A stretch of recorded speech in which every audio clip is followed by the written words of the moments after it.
11:45 p.m. You are staring blankly at the glow of your monitor. You just hit send on a report no one will read until Monday. Yet, it was demanded as critical. Suddenly, a Slack ping shatters the silence. Your manager, CCing the director, asking for a quick sync at 8 a.m. to discuss new KPIs. Your chest tightens. This isn't ambition anymore. It is a slow, methodical extraction of your sanity. You are trapped in the corporate matrix, trading your finite lifespan for micromanagement and empty performance reviews. The burnout is profound, and the system is engineered to keep you exhausted. We cannot uninstall the corporate matrix. We cannot simply delete toxic workplace culture, the endless email threads, or the managers who weaponize urgency. But we can rewrite the code of how we respond to them. In this briefing, we are not looking for spiritual enlightenment. We are deploying Stoicism as a tactical mental algorithm to hack office power dynamics and protect your psychological baseline. We will break down ancient frameworks into cold, actionable defense mechanisms against the daily grind. You're about to learn how to neutralize office politics, detach from artificial deadlines, and radically reclaim your autonomy. Save this video. Study these exact protocols tonight and deploy them seamlessly at your desk tomorrow morning. The shift begins now. Let us deconstruct the matrix. The corporate environment operates on predictable behavioral loops, feeding on your reactive emotions. To survive, we must dismantle their tactics. Here are the core vulnerabilities in their system, and the precise defense mechanisms you will deploy to protect your sanity. Threat 1, the manufactured crisis. It is the urgent subject line at 4:55 p.m. on a Friday. It is the sudden ping demanding an immediate response for a metric that will not even be reviewed until the next quarter.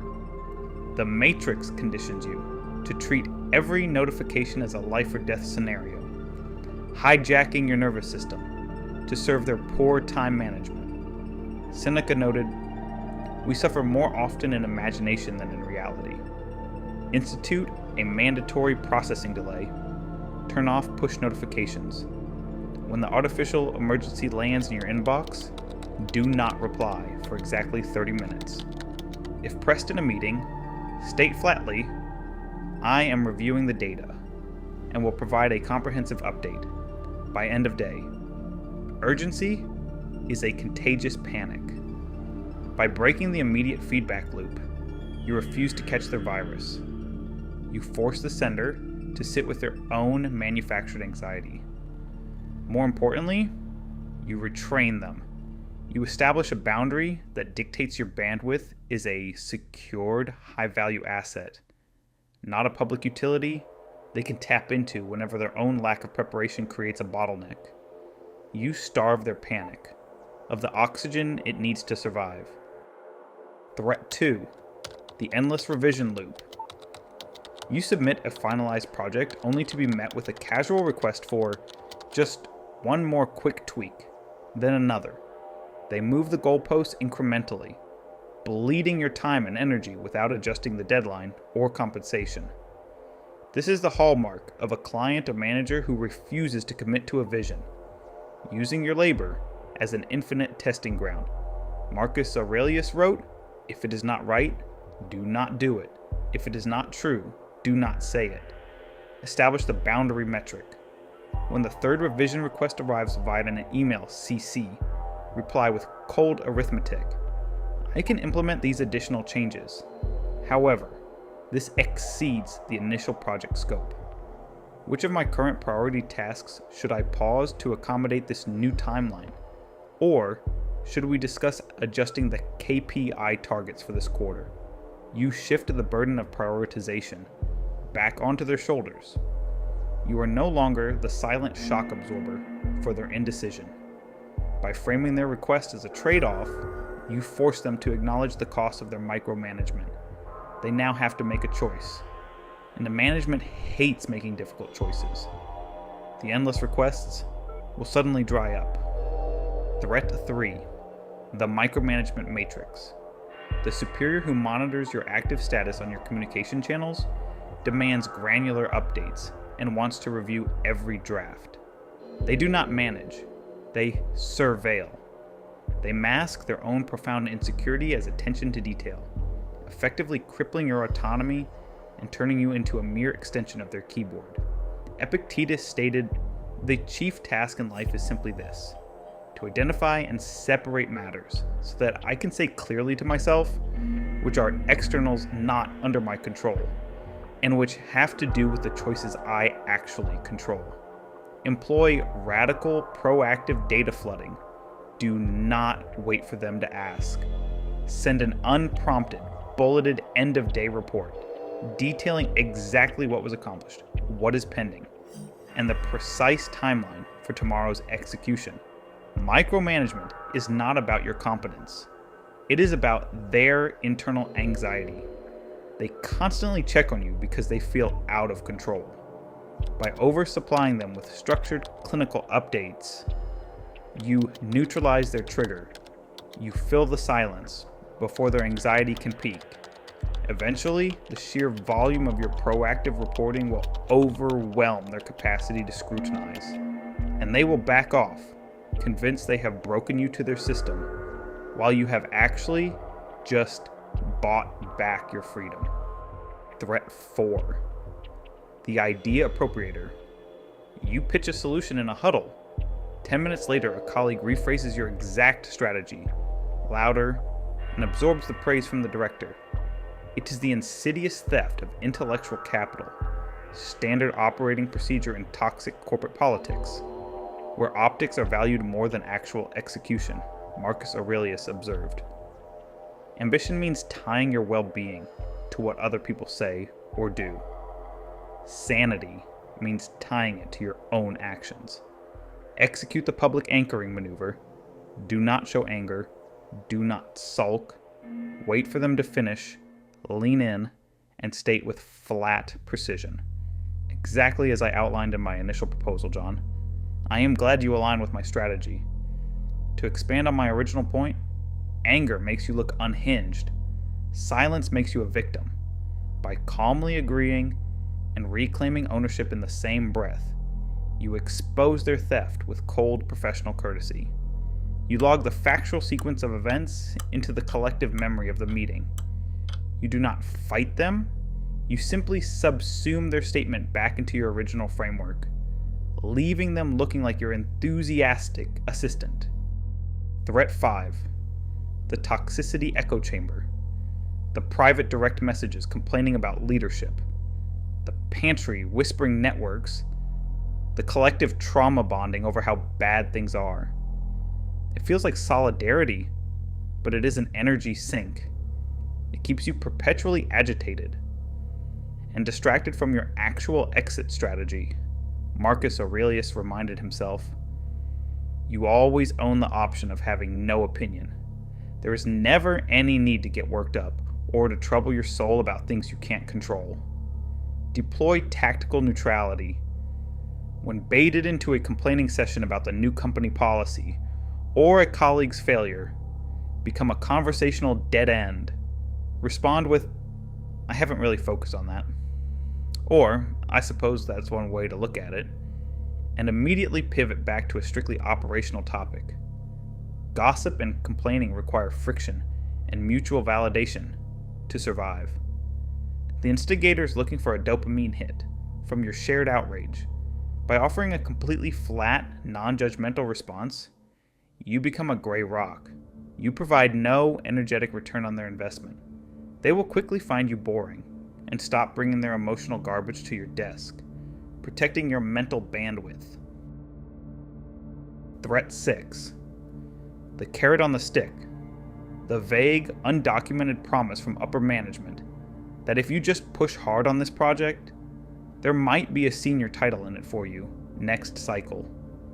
It is the classic mechanism used to extract unpaid overtime and senior level output, while keeping you at a junior pay grade. Seneca warned, "It is not the man who has too little, but the man who craves more that is poor. Audit the deliverables. Strip away the emotion and treat it as a cold contract. Request a written roadmap with quantifiable metrics required for the promotion. If they refuse to put it in writing, cap your output strictly to your current job description and contracted hours. The system relies on your ambition, blinding your logic. They are exploiting your hope. By demanding empirical, written metrics, you force the phantom promise into reality. If it evaporates upon contact with reality, you immediately know it was a manipulation tactic. You stop operating on hope and start operating on contract. You reclaim the surplus value of your labor. Threat 7. The martyrdom complex. The insidious hustle culture that glorifies exhaustion. It is the unspoken rule that skipping lunch, working through the weekend, and answering emails at midnight proves your dedication. The matrix wants you physically depleted because a tired worker is compliant, too exhausted to plan an escape or demand better. Seneca observed, "Life is long if you know how to use it, but when it is squandered in heedless luxury and spent on no good activity, we are forced at last by death's final constraint to realize that it has passed away before we knew it was passing. Guard your biological baseline with ruthless aggression. Step away from the screen. Maintain your physical training regimen and structured nutrition as non-negotiable appointments that are just as critical as any board meeting. Leave the office precisely when your contracted hours conclude. The corporate structure wants you to believe that exhaustion equals value. You must reject this premise entirely. Your physical health and mental clarity are the very assets you need to eventually escape this matrix. By prioritizing your physical baseline over a meaningless spreadsheet, you declare sovereignty over your own body. A rested, physically optimized professional is inherently more dangerous, focused, and resistant to manipulation than a depleted corporate drone. Threat 8. The vague directive.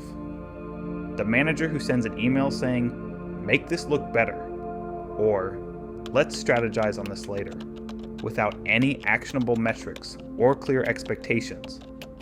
When the inevitable failure occurs, they use the ambiguity to shift the blame entirely onto you. It is leadership cowardice, disguised as delegation. Epictetus said, "First say to yourself what you would be, and then do what you have to do." A forced clarification protocol. Never accept a vague directive. Reply immediately with a highly specific execution plan. Based on your request, I will execute X, Y, and Z by Thursday at 3 p.m. If I do not hear otherwise, I will proceed with this exact framework. Ambiguity is the breeding ground for scapegoating. By putting a precise, actionable plan in writing and forcing them to either object or tacitly approve, you eliminate the gray area. You trap their vague instructions in a cage of your own specifics. If things go wrong, the documented paper trail protects you. You have engineered a scenario where you are completely immune to their retroactive blame shifting. At the core of this matrix is a psychological trap, the illusion that your job title is your identity. The system wants you to believe that a missed quarterly target is a personal failure, that a delayed deliverable is a reflection of your character. It is not. Look closely at the architecture of the corporate structure. The KPIs, the annual performance reviews, the management hierarchy. They are merely artificial constructs, designed to optimize output, not to measure your human worth. You are simply renting them your operational skills for a negotiated fee. That is the absolute entirety of the transaction. When you log off completely. Detach your ego from their metrics. Your actual value does not fluctuate with company revenue or your manager's mood. Treat the office as a chessboard. Play the game logically during contracted hours, but never bleed for the board. You are not your deliverables. Select one defense mechanism from this briefing. Deploy it tomorrow. during your next status meeting or email exchange. Watch the power dynamics shift back into your control. The system relies entirely on your emotional reactivity. Deny them that asset if these tactical protocols provide a viable defense against your daily burnout. Acknowledge receipt by typing Stoic Professional in the comments below. This is how we fortify the inner citadel. Protect your psychological baseline. Guard your finite energy. The corporate matrix only possesses the power you willingly surrender to it. Initiate system log out. We will reconvene at the next briefing.